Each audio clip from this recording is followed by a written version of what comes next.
बोलते हैं कि हमारी सरकार है प्रदेश में, लेकिन उनको इस बात को याद दिलाने का जिम्मा भी आप सबका है कि तुम्हारी सरकार 2014 में भी थी। वीरभद्र सिंह जी मुख्यमंत्री थी हिमाचल प्रदेश के, और उनको इस बात को महसूस होना चाहिए कांग्रेस के नेताओं को, वीरभद्र सिंह जी मुख्यमंत्री थे, उनकी पत्नी लोकसभा का चुनाव लड़ी थी प्रतिभा सिंह जी, और राम स्वरूप जी ने उनको 40,000 वोटों से हराया था। तो इसलिए सरकार का जिक्र मत करिए। और वैसे भी इन 10 महीने के कार्यकाल में आपने इस बात को अनुभव किया। अब तो 11 महीने होने लग पड़े, अब एक हफ्ता रह गया, 11 महीने हो गए। हिमाचल जो है वो रसातल में चला गया, जिसको कह सकते हैं कि जमीन दोष हो गया एक तरह का। और चारों तरफ आप देख रहे हैं कि धरने प्रदर्शन हो रहे हैं। 10 महीने के कार्यकाल हमारी भी सरकार रही, लेकिन अंतिम महीने में इस प्रकार की परिस्थितियां थी कि सचिवालय के बाहर आज कांग्रेस के सरकार के खिलाफ नारे लग रहे हैं, धरना। चौड़ा मैदान में जाए, डिस्ट्रिक्ट हेडक्वार्टर में जाए, वहां धरना। आखिरकार क्यों? क्योंकि वर्तमान हिमाचल प्रदेश की सरकार ने जिस प्रकार से उन्हें व्यवस्था परिवर्तन की बातें कही, जिस प्रकार से उन्हें हिमाचल प्रदेश को के लोगों को झूठ बोल करके, गुमराह बोल करके सत्ता को हासिल किया है, उसका एक्सपोजर हो गया है। वो पूरी तरह से उसकी पोल खुल गई है। आज कांग्रेस के नेताओं को सभाओं में लोग पूछ रहे हैं। अभी कौल सिंह कहीं गया था, कहीं रोड की तरफ गया था, महिलाओं ने वहां पूछा कि वो 1500 का क्या हुआ बोलते।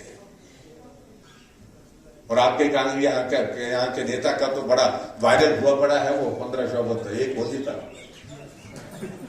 3000 2 होती था, हाँ 3000 होती था, 4500 4 होती था 6000। हाँ पूरा हमने भी किया, चलाए। वो मेरे से इसी बात से परेशान है। बोलते भी कैसे आदमी आ रहा, कैसे रिश्तेदार है, बोलते मेरा ही आप कॉल उड़ा रहे हैं। मैं हमने तुम कॉल उड़ाया भाई, जो आपने बोला वही आप तो आपका हम कसर छोड़ते। अब उनके लिए गले की फांस बनी हुई। क्या ये मुद्दा नहीं है लोगों के बीच में?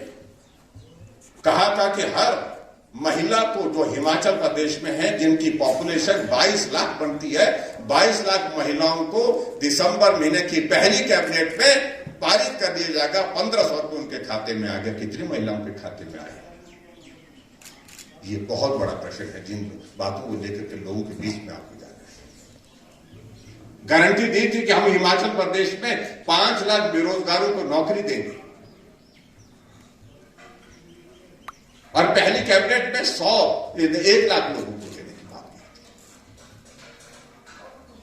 और 1 लाख लोगों की तो बात छोड़िए, 10 महीने में 10,000 से ज्यादा आउटसोर्स पे लगे हुए कर्मचारियों को घर का रास्ता दिखा दिया।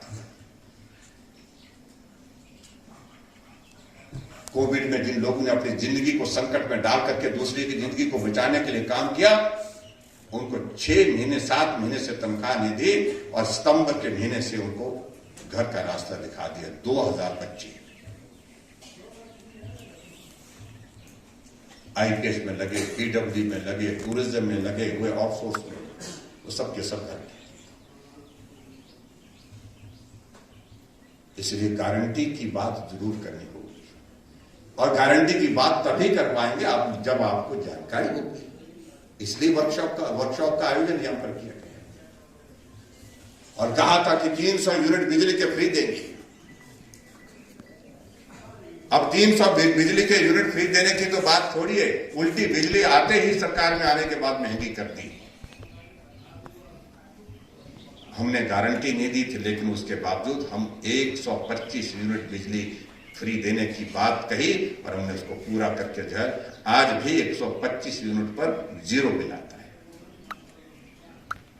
हमने गारंटी नहीं दी थी, लेकिन उसके बावजूद हमने महिलाओं का आने जाने का किराया आधा किया।